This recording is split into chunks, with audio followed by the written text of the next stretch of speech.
नमस्कार, स्वागत है आपका न्यूज 80 पर। मैं हूं आपके साथ राहुल राणा। 2027 विधानसभा चुनाव से पहले यूपी में सियासी संग्राम एक तरह से छिड़ा हुआ है।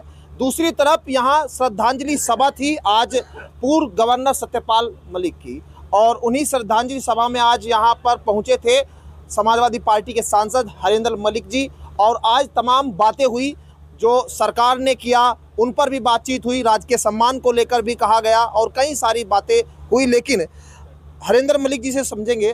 मलिक साहब, आप ये बात मंच पर हर जगह कह रहे हैं कि राज्य के सम्मान नहीं मिला, ये सरकार कहीं ना कहीं एक राजनीतिक हत्या हुई है उनकी। देखिए, हम लोग राजनीतिक हत्या तो नहीं कह रहे, अपमान है। हमारा आदरणीय सत्यपाल मलिक जी का लंबा साथ रहा, हम लोगों का छात्र जीवन से संपर्क था, तो ऐसे में हमारा दायित्व बनता है कि हम उनको श्रद्धांजलि अर्पित करें।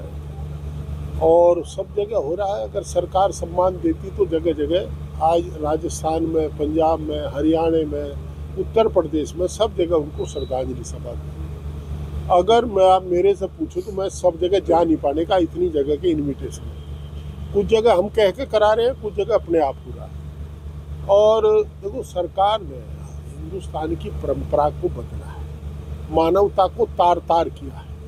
मानवता तार तार उस समय हुई जब उनके पार्थिव शरीर को उठाने के लिए एमएस दबाव दे रहा था, और जब आदरणीय प्रधानमंत्री जी का ट्वीट आ गया, केंद्र के मंत्री भी गए जयंत चौधरी, उसके बाद भी नहीं मान रहा था, कह रहा था नहीं उठाइए।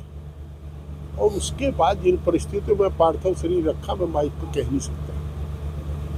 भला हो गुरुद्वारे कमेटी का कि उन्होंने फ्रीजर दिया, कोई सुविधा मैं डॉक्टर राम मनोहर लोहिया अस्पताल से दी। हाँ, जब वो वेंटिलेटर पर थे तो उन्हें समन तामील कराया गया, 4 सीट शायद तामील कराई गई। और जिस दिन उनका अंतिम सांस ले रहे थे, उनके पीएस को भी कोई समन जारी हुआ था। उसके बाद हम पूछ नहीं गए वो 4 सीट थी, समन था क्या था, हमें जानकारी नहीं है। पर देखिए, यही क्यों, धनखड़ जी का क्या हुआ, विनेश फोगाट का क्या हुआ। विनेश फोगाट को 100 ग्राम में मिल करके मेडल से बचा दिया। ये तो एक जो है कर्नल सोनेराम की डेड बॉडी मोर्चरी में पड़ी रही। ये सबके साथ ऐसा ही कर रहे हैं। किसान कौम को अपमानित करने का काम भारतीय जनता पार्टी सरकार कर रही है, और करे क्यों ना। वो तो हरियाणा में कह के चले गए थे मैं यहाँ से लठराज को ख़त्म करूँगा, लठराज को ख़त्म करने की बात कह के चले गए थे। तो भाई, ये तो उनकी मानसिकता है, हम क्या कर सकते हैं। उपराष्ट्रपति का चुनाव हुआ, विपक्ष एकजुट हुआ, इंडिया गठबंधन की तरफ से जो है आप लोगों ने प्रत्याशी भी दिए, और कहीं ना कहीं फिर आखिर में चुनाव हारने की क्या लग रहा है वजह? क्योंकि ये भी कहा जा रहा है कि विपक्ष के कुछ हमारी संख्या कम थी, हम लोगों ने लोकतंत्र को जिंदा रखने का काम किया। हमने एक सेकुलर प्रत्याशी उतारा था, और समाजवादी पार्टी फक्र के साथ कह सकते हैं उनका एक एक वोट समाजवादी पार्टी ने इंडिया ब्लॉक के कैंडिडेट को दिया, सुदर्शन रेड्डी।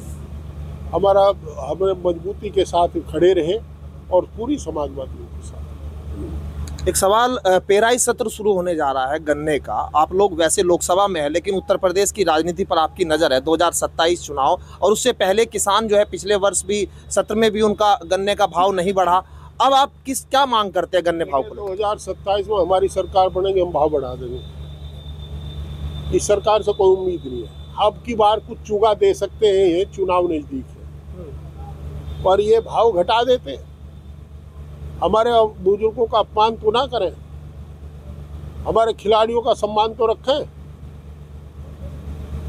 नौजवान सड़क पर घूम रहा है, शुगर मिल में 8-8 हजार की नौकरी कर रहा है, उन्हें वेज बोर्ड तो दिला दें। ये तो सबको मार रहे हैं भाई।